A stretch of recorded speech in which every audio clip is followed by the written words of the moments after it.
All right, ladies, how has your Sundance been? Because this has been a really special year, it feels like. I know you two have been here before. Taylour, this is your first go-round. Yes. So what has it been like for you, time number one? I'm still processing. It's been a bit of a whirlwind, but like the inner child in me has been playing and dancing and reveling, just like, wow, I'm here. It's kind of insane. Like, Mama, I made it. Yeah. What is that moment like at your premiere, Elle? Even starting out the premiere, I hear the words that the movie threw me to the dirt. So were you already like ready for an excited reaction? And what did it feel like when the movie ended? Well, to be honest, I was extremely excited, and I hadn't seen the cast in a very long time, so it just almost felt like a family reunion. I was also really nervous that I would like fall on the carpet, so I'm like, but it was an amazing moment, and then to walk in the theater and see so many people there willing to support, it was surreal. This is what I've always wanted to do, and my dreams are coming true, so it was great. Yeah. Mm-hmm. And just last night, y'all just blew the roof off of Eccles at 9 days. Talk to me about that experience. So none of us had seen, like nobody had seen the movie. I think only the one producer.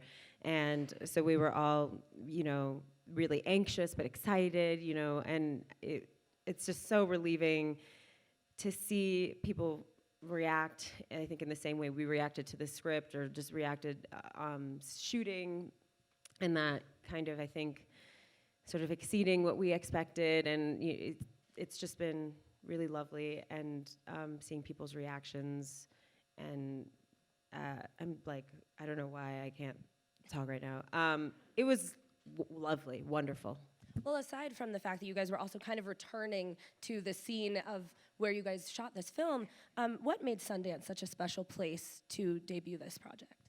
Well, we shot 9 days in Salt Lake, out in the salt flats, and then they rented out this old sort of storage unit and built the house that we spend most of the time in the film, built it in there, it was like not fitted for filmmaking, so we were right on the plane course as well, so every 20 minutes they had to hold to let the jet go through, and but ultimately, particularly shooting in the desert sort of salt flats area, I was really shocked at how much the environment really like fed the scene and the experience. Like it's, our earth is inherently spiritual, and if you open yourself up to it, I feel like something came through me that was really magical. And so to kind of come back here in this, wonderful, mountainous, beautiful place to kind of give our baby to the world, I think it felt very much like a homecoming and this cyclical thing. So I'm really glad it came to Sundance, especially since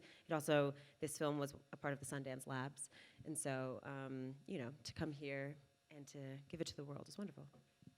And Taylour, for you, this was a big moment. This was a Twitter thread that we've been waiting and eagerly anticipating since 2015, but it's also like a big feature film debut for you. What does that mean?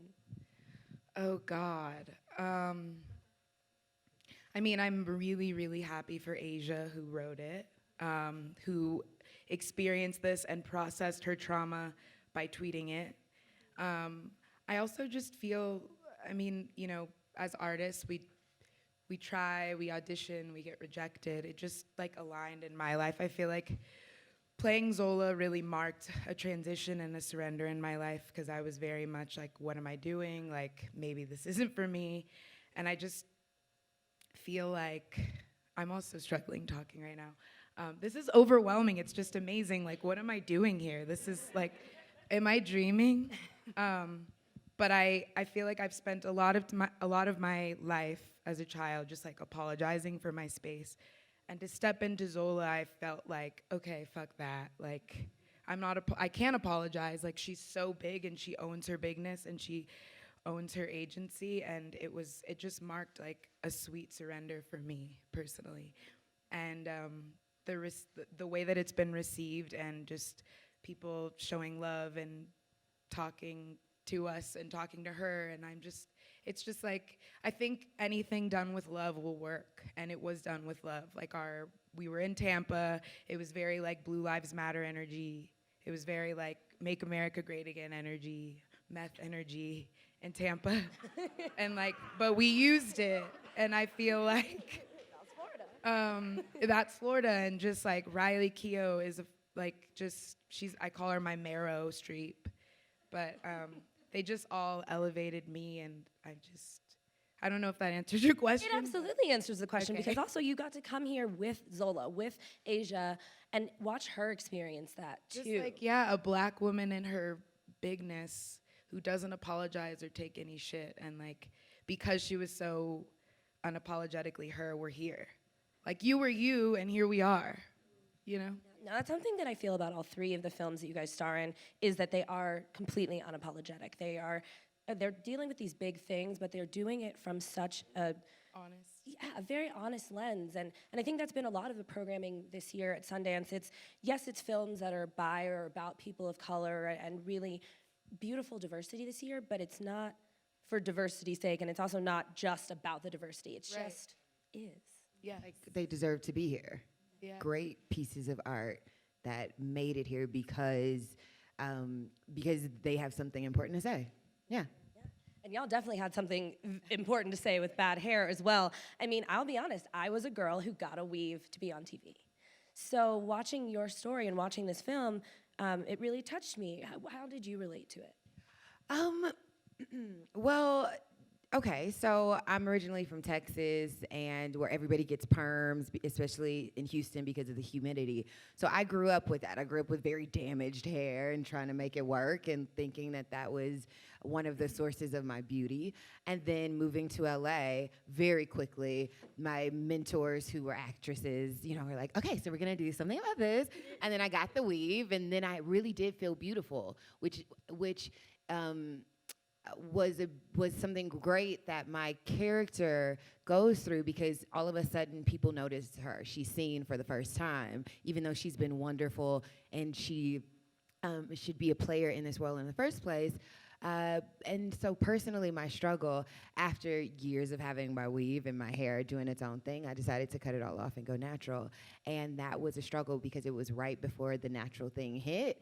So I didn't know how to do my hair, but I was trying to own my own perfection and my own natural gift as a human being.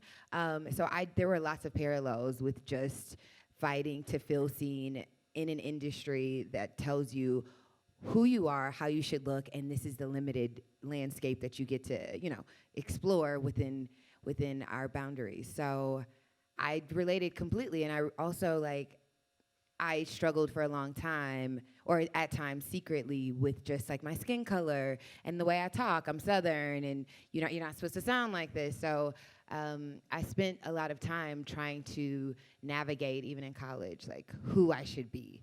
And so at some point I said, fuck it, this is me. And my character has to decide whether or not she says that. That resonates. I haven't seen Bad Hair yet, but that resonates so much with me. I feel like particularly in terms of the industry. I remember when I first came in, I had people tell me you need to just pull it back, just make it CBS.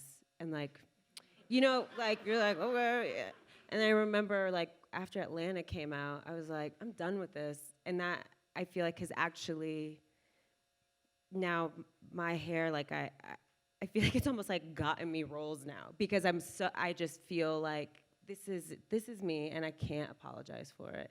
And I feel so grateful that we're in a time now where people are beginning to see that and accept it, or have it forced upon them.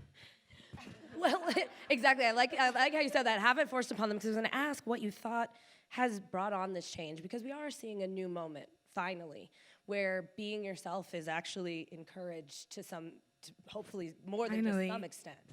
But yeah, go ahead.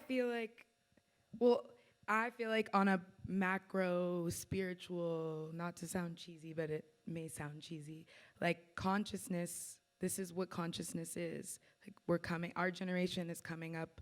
We want to be happy, I think, sooner than our parents and our parents' parents. What does that look like? Are we having fun?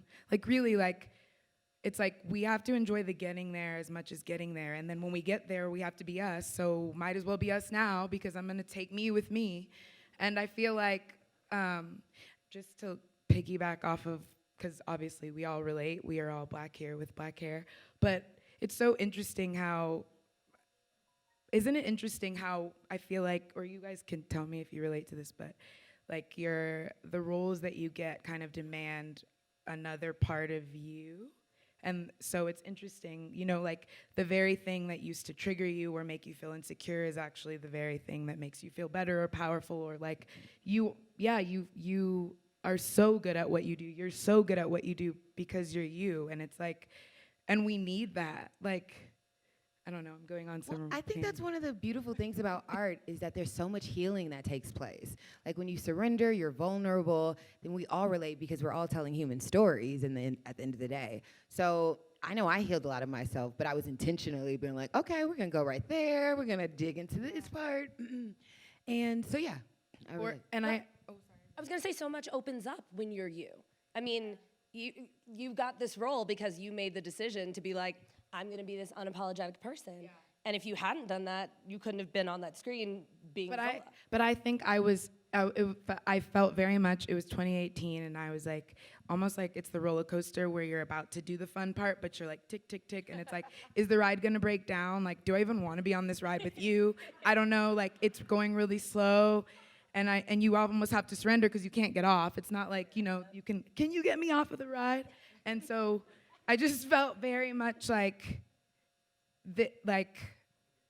this is the next part. But also, another thing that I realized was, for so long, it was like this outward, inward validation. Like, if they like me, I'm so sorry, like, sorry to bug you, but it was always this outward in. And then I realized, like, once I started really working on the inward out, which again sounds so cheesy, but like, what does fun look like and feel like? Like, I'm still, like, I've had a little bit of success, I've lost a bit, I've had these lulls, I've gone through breakups, like, but what is it? Like, what?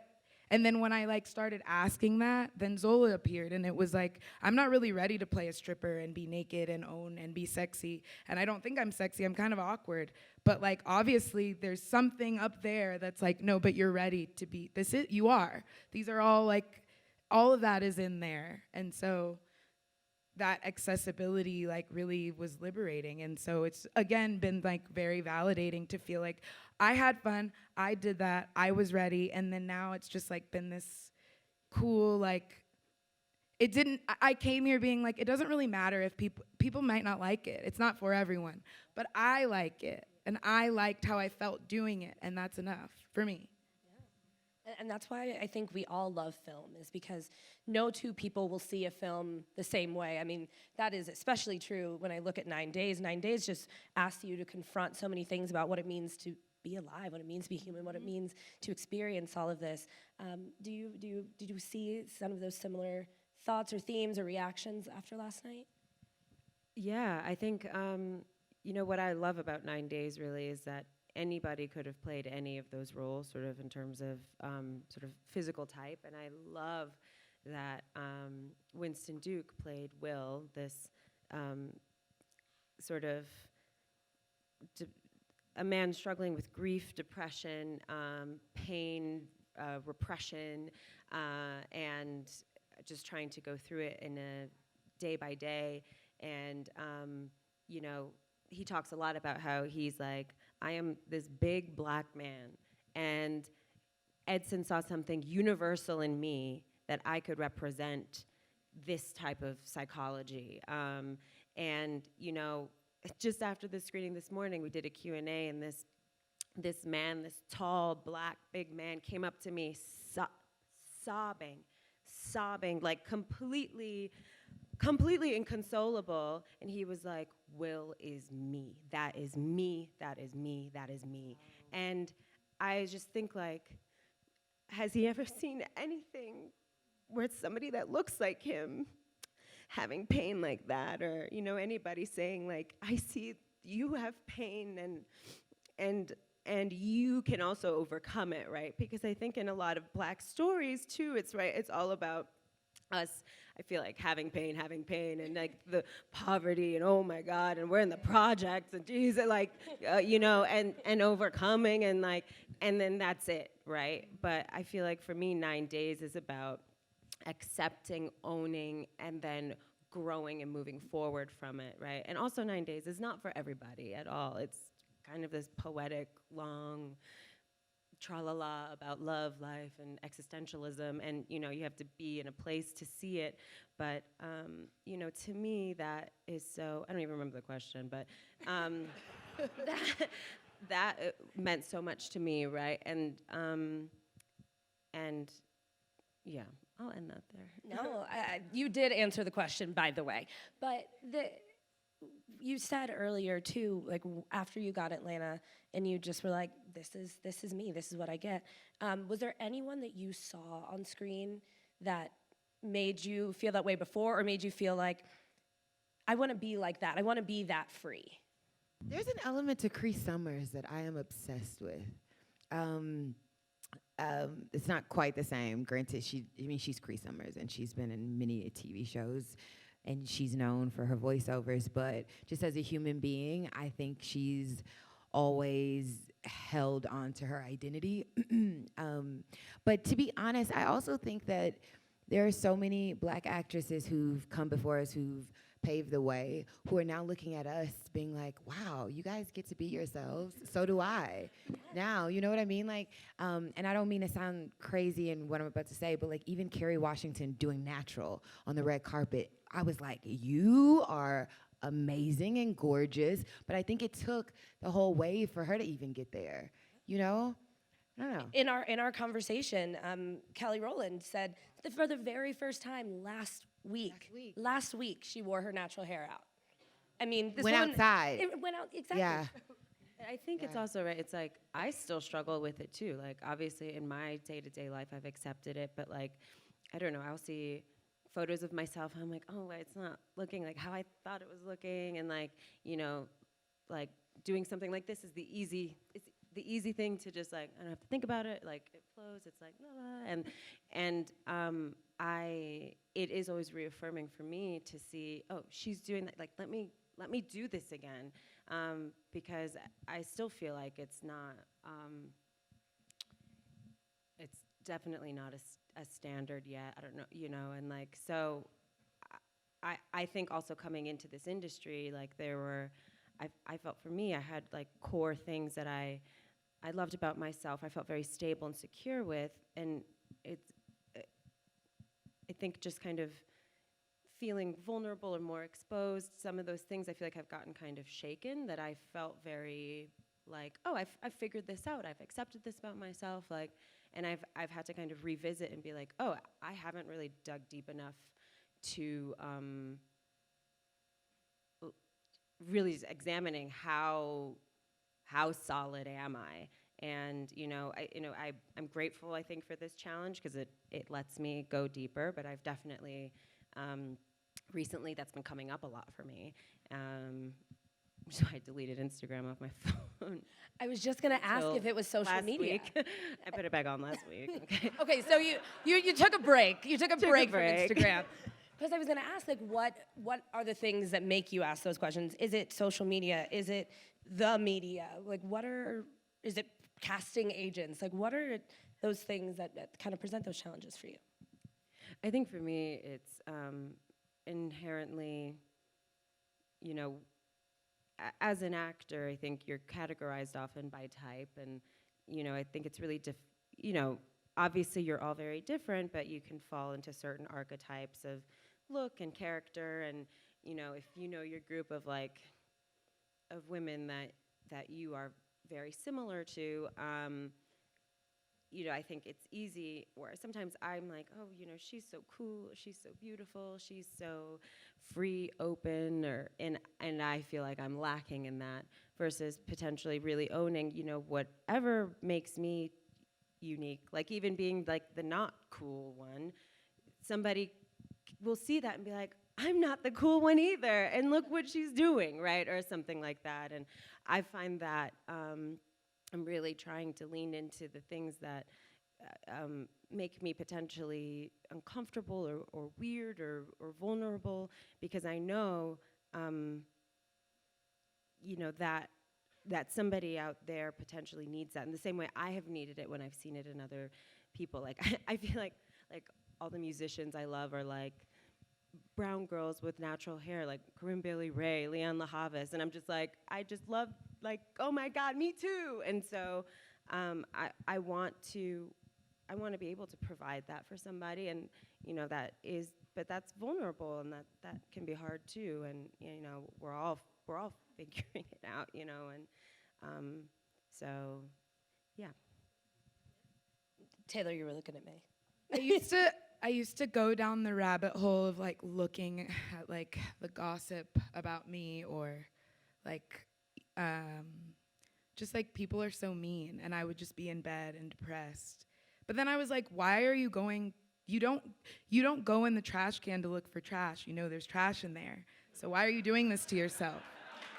And I'm like poking at the wound, like pouring salt on it, like more salt, please. And then I finally, again, I'm like, you know, I mean, I think this whole life, like one day we close our eyes and you're gonna reflect back on your life and wish that you were kinder or better, or I shouldn't have sent that, like, or also now I'm going into some other shit, okay. I used to do that, and then I finally have self-discipline to be like, I don't care, because I am like a human being that's breathing and living, and I'm just as randomly here as you, and it's a fucking raffle, and it's really just like, it's a blip. We're here for a blip.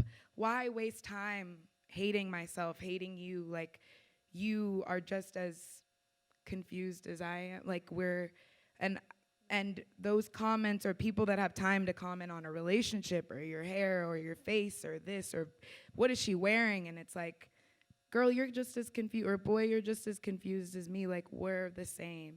And I just finally like stopped with that. I mean, sometimes, you know, you'll get tagged in something and you're like, oh Lord.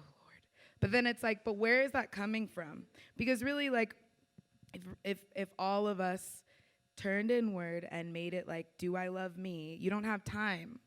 You know what I mean? So it's like and also I knew when I was doing that outward thing where I was looking, and I really was like, what more mean things can I find about myself? Like, it's just, but I'm like, and so obviously I have more work to do, and I think I just kind of have finally matured. I'm mature. It's a work in progress, but I'm just like, that is just not, I'm not doing that anymore. That also wasn't your question, was it? It was my well, no, it was my question, because I did ask about social media and you know, how that all kind of plays into all of this. So no, don't be insecure. You got this.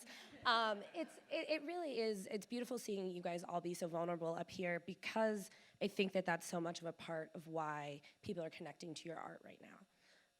I think that is why these stories are resonating with people. What is it that you guys still want to do now that you're in this good space and we're manifesting things? Yes, we are. What are you going for? I'm gonna start with you. I don't know yet. Okay, so I'm probably not gonna give the answer that you probably want. But honestly, in this realm, it's to trust myself and to be very honest with myself. I'm an honest person in general. And I make mistakes sometimes, especially with choosing guys. Make mistakes? That would take a whole other hour to be delve into. But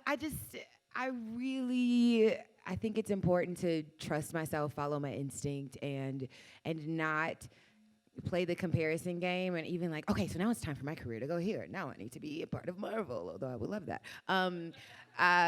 But just to trust my journey and know that it's not about climbing the steps to my next thing. It's about my body of work and loving who I am at the end of the day, and like making sure I have really amazing people in my life, and you know, respecting other people's art and not judging it, you know? And that's hard sometimes.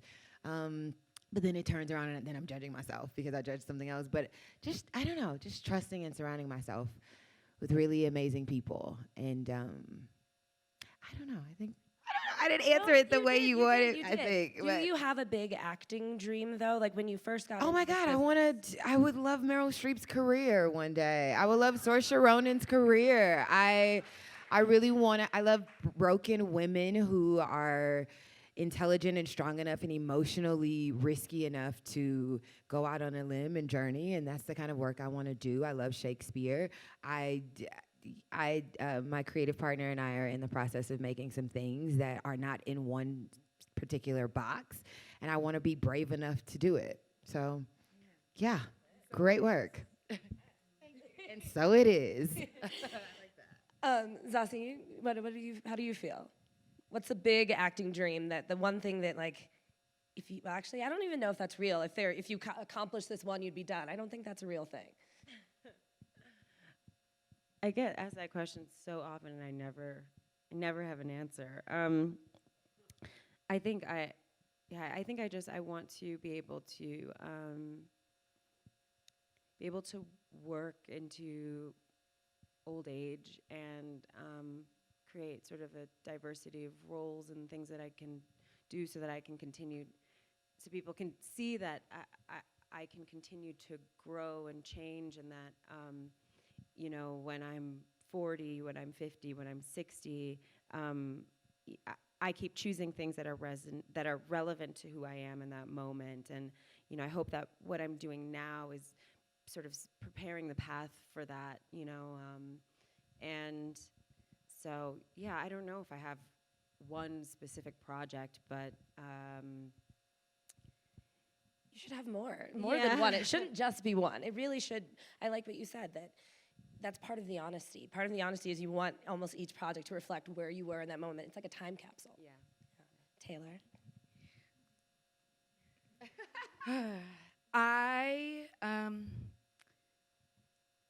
I want people to feel like because I am doing it, they can too. Like, I'm no better than you, I'm no different than you.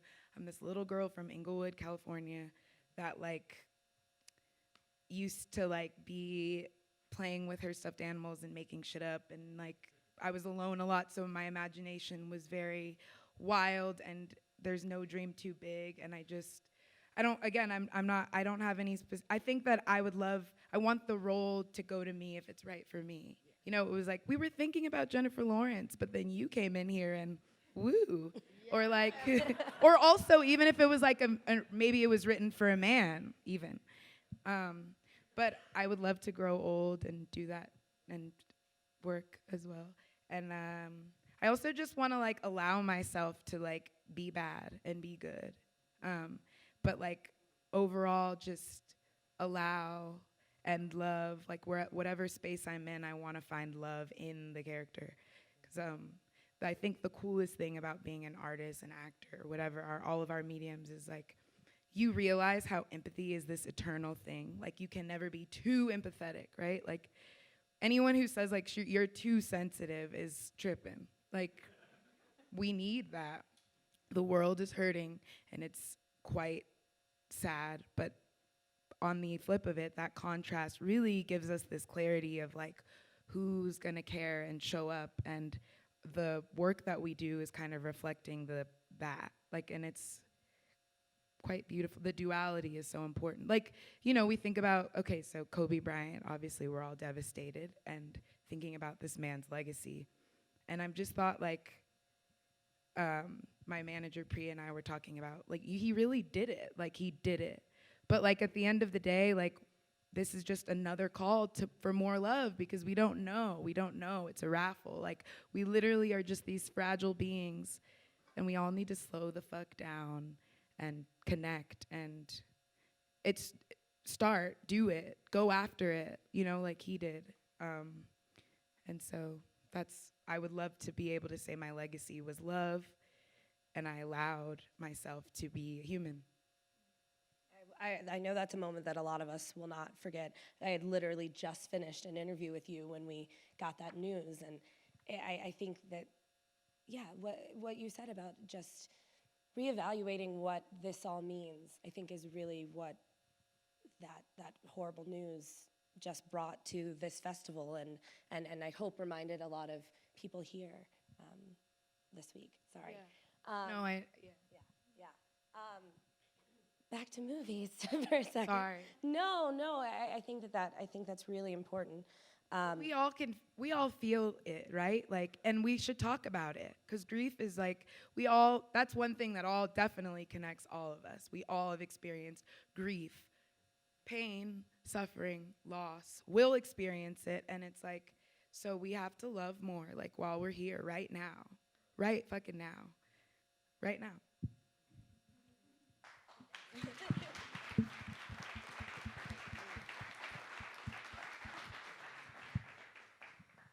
Whew.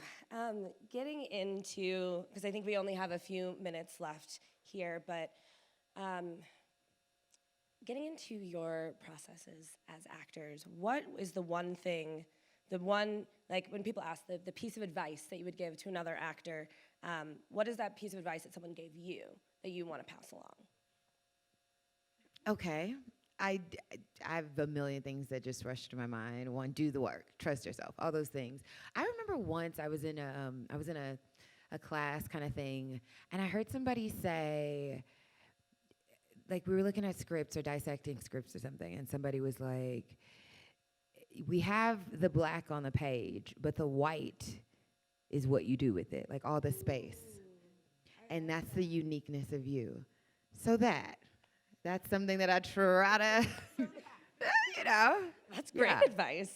Yeah, bring yourself to it as much as you can and do the work. Yeah. The only thing popping into my head is a Jack Nicholson quote, where he says, to be an actor, you have to show your flabby ass. And I really think, I think about that a lot. But I think in terms of like, I think there's a lot in my life that I think I have been able to approach with peace and confidence. And then there's a lot in my life that I think I approach with fear, and that has, I think, stifled me a lot. I'm a big self-sabotager. I don't know, I don't respond to emails. Like, that's one thing, but I think, for me on set, like, I am so often, like, so neurotic about feeling like I'm failing this movie, I'm failing the actors across from me. Like, I've talked about this before, so I hope it's not like sounding like a broken record, but like I do sometimes have to like take a minute and like compose myself, call my mom, and she's like, you're good, and I go back and I try to do the work. But I think really it's about me being afraid to really just take a risk, and like I'm afraid to like waste time on set because I did a bad take on purpose, or like, just to try something new, or to really just put it out, just throw it out and trust that it'll be caught, and trust that everybody on set with me knows to hold it sacred in the same way that I hope I do for other people. And so I've really been trying to just lean into when I'm scared and just do it. Because for me, I found it's the only thing that allows me to pass through. And, I think a really like literal way of that is like, I used to have terrible fear of flying. Terrible, like I once didn't board a plane. The pilot came out, was like, what's wrong? And I was like, you don't understand me, please fly. And always people are like, are you okay? And then because of this job, I had to fly constantly, like 7-10 times a month, and I would be like hysterical. And then I was on a 16-hour flight once, and I think my brain just like cracked. And from that flight on, I've been like, it's all good. And look at you fucking soaring. And I'm like flying. And I think like that to me, I don't know what happened, but I feel like that with like acting, or just like everything, like doing it is like exposure therapy is the way to get through, and to fail, exposing yourself to that and to get through that. So show your flabby ass. I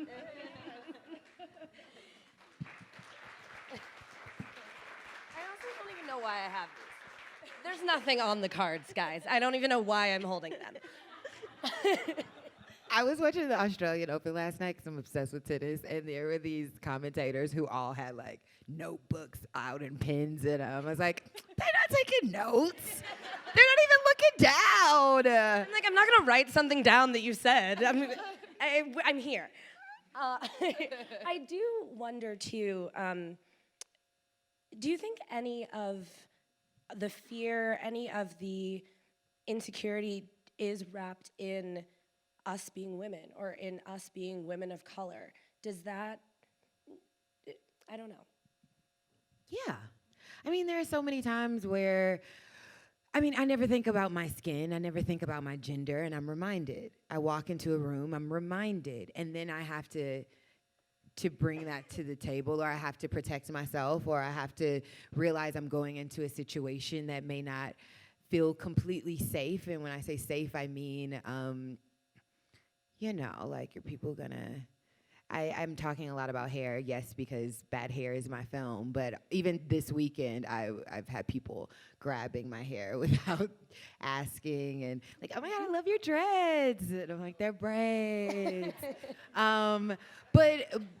There, and there's just so many instances where as a woman, I have to show up, whether I'm at a meeting or like doing a coffee for a job, where I have to like squeeze my way out of an awkward moment or situation. And even the other night, a few of us, some of the cast went to dinner, and one of the cast members invited a guy to dinner. And he told one of my castmates, he's like, oh, you know this guy, I invited him, he's coming with us. And her reaction was a little weird, and later we found out that he'd put her in a really creepy situation. So we rearranged our seats so that when the guy came, she felt super protected and far away. And even something like being in a sacred space of us sharing with one another over a meal, which is incredibly vulnerable, she did not feel safe, which is so fucking inappropriate. And it sucked for all of us because he didn't ask and he didn't know the situation or the dynamic. So, I mean, yeah, like, women were vulnerable, and I think a lot of times because of the way society has gone, so much of it is just habit, and we don't check it. And by we, I mean all of us. Like, we as women don't know to check it, and a lot of men don't realize that makes us uncomfortable because they've been watching their fathers and grandfathers do it, and they grew up doing it, and it's been okay. But it has to change because there's so many instances as a woman, and there's so many instances, especially as a Black woman, that I feel like I have to allow something, or I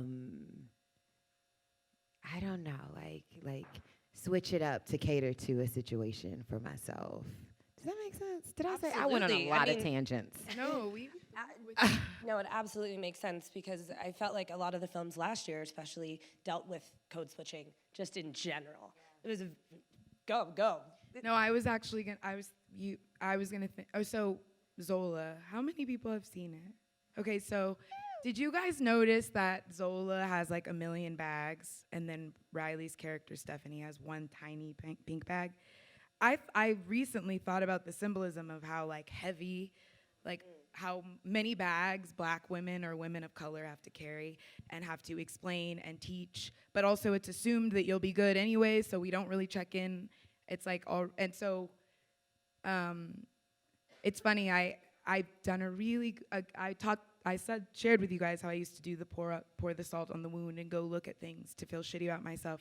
But I've been very intentional about not reading the reviews, and it's been really nice because people are like, the reviews. My agent's like, the review. Everyone's been like sending really kind, positive things, and I've been really good about not looking.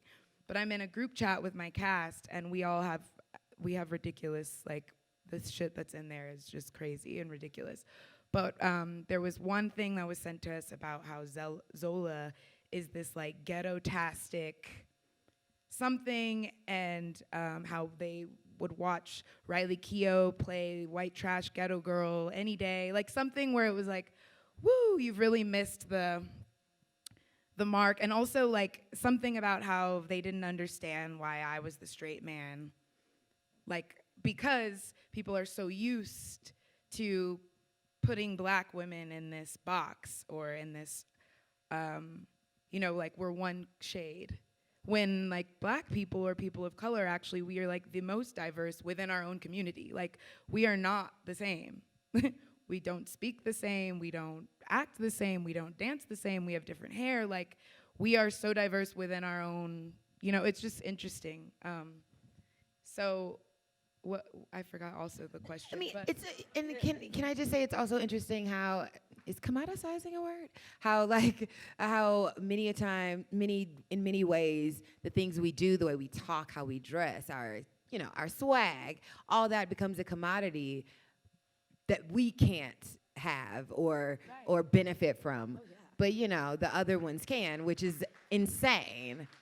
Yeah, just our nuances, like in the movie, Riley Keough has a Black scent, and my character, when she's doing voiceover, is a little bit more tapped in. But like, I can't tell you how often in 1 hour I'm like, girl, and then I'm like, and then I'm also talking like this, and then I'm also like, bitch. It's like, it's so,